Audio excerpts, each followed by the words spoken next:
మరోవైపు ప్రతిపక్ష నేత జగన్ పాదయాత్ర చేసి ఏం సాధించారని మంత్రి గంటా శ్రీనివాసరావు ప్రశ్నిస్తున్నారు. దేశంలో అవినీతికి బ్రాండ్ అంబాసిడర్గా ఉన్న వ్యక్తి జగన్ అన్నారు.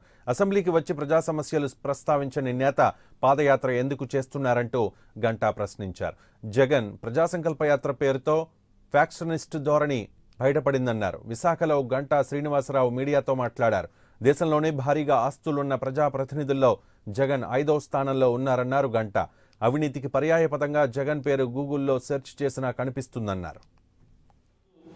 తెలుగుదేశం పార్టీ జాతీయ అధ్యక్షులు మన ముఖ్యమంత్రి చంద్రబాబు నాయుడు గారి మీద వైఎస్ఆర్ పార్టీ తరఫున ఒక పుస్తకం అవినీతి మీద ప్రింట్ చేసి మొత్తం ఈరోజు దాన్ని పార్లమెంట్ దగ్గర అలాగే అనేక చోట్ల దాన్ని రిలీజ్ చేస్తూ ఉన్నట్టుగా నిన్న స్టేట్మెంట్ చూస్తాం.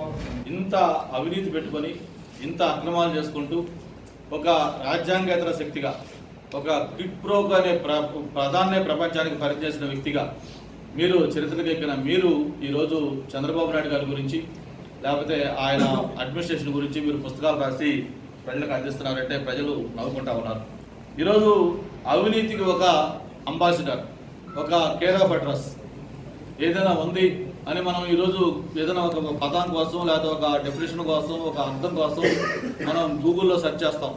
ఈరోజు కూడా అవినీతి అని గూగుల్లో సెర్చ్ చేస్తే దానికి వచ్చే పేరు ఏదైనా ఉంది జగన్మోహన్ రెడ్డి పేరు.